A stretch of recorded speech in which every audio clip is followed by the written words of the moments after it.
Morning, this is Shelby Law with the Great Basin Fire Potential Briefing for Friday, August 9th, 2019.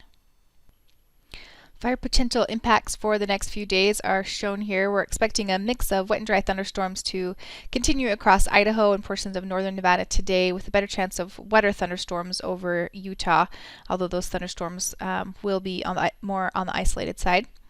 And we're also looking for some drier air to move back into Nevada ahead of a little low pressure system over the Pacific Northwest. That's going to bring some gusty winds to the Sierra Front and then portions of eastern Nevada and far western Utah today.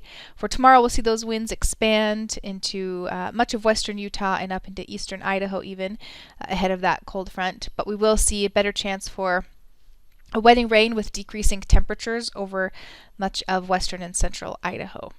Some of those showers will linger over the central Idaho mountains into Sunday, while we'll see drying take place across much of Utah and Nevada.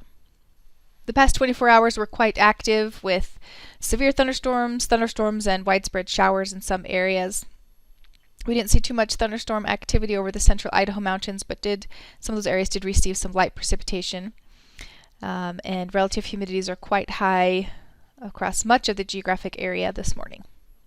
New initial attack was moderate across the geographic area, with fires popping up from recent lightning activity, even across the southern portions of the Great Basin. ERC conditions are on the downward trend across the geographic area. Some storms moved through the central Idaho mountains overnight, which wouldn't be reflected on this map, but we should see those values continue to come down over the next few days as well. Taking a closer look at some of our ERC trends. For the Payette National Forest, we're looking at those ERC values above average for the time of year, but expect those values to come down over the coming days. Further south, over northern Nevada, those values took a hit yesterday from some precipitation that moved through the area. This morning's satellite imagery is showing that broad area of low pressure off the Pacific coast. This low is bringing drier air up into Nevada and bringing an increase in wind speeds there. As we'll see this low move in over the next couple of days, it will bring a better chance of showers and cooler temperatures to the mountains of central Idaho.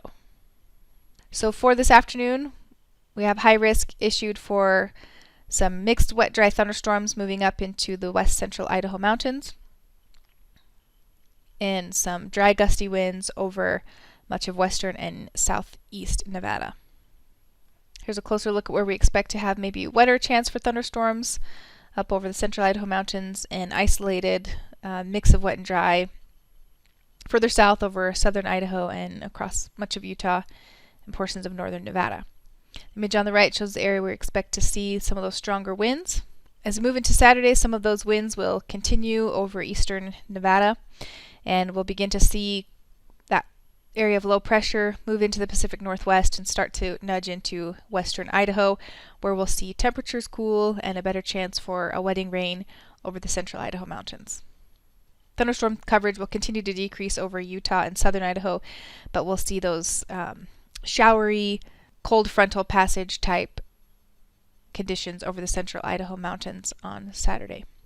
And winds could be quite gusty Saturday afternoon over much of Utah and up into eastern Idaho. On Sunday, drier air returns to much of the geographic area, including central Idaho. We'll continue to see showers and thunderstorms decreasing across the geographic area, with just some lingering storms over the northernmost portions. Dry air really begins to move into the southern half of the geographic area, with minimum relative humidities back in the single digits. The 3-day precipitation totals are shown here. We're really looking at kind of a wet signal over the central Idaho mountains there, more into Saturday, and just a slight chance of precipitation over the higher elevations of Utah, mainly for today, and then drying into the first part of next week. By Monday, that dry pattern continues across the geographic area. We'll continue to see that drying into Tuesday and Wednesday. It looks like there's another little area of low pressure that redevelops over the Pacific Northwest, which could bring some winds back into the Great Basin. We could see some more moisture return to the central Idaho mountains by later in the work week next week. But again, dry air returning to Utah and Nevada, and the possibility of some gusty winds could make for some critical fire weather conditions again next week. Precipitation totals for the 7-day period is the same as a 3-day period. All the precipitation will be coming in the short term and will start to dry out next week. The extended forecast for the 16th through the 22nd of August is calling for below normal temperatures for much of the geographic area, with a below normal precipitation trend over Utah and eastern Nevada, and an above normal chance for precipitation over the central Idaho mountains. So maybe we're looking at some stronger early fall type storms moving into the Pacific Northwest, bringing the cooler temperatures and a higher chance for precipitation there. This concludes today's fire potential briefing. Please check back tomorrow for the latest updates.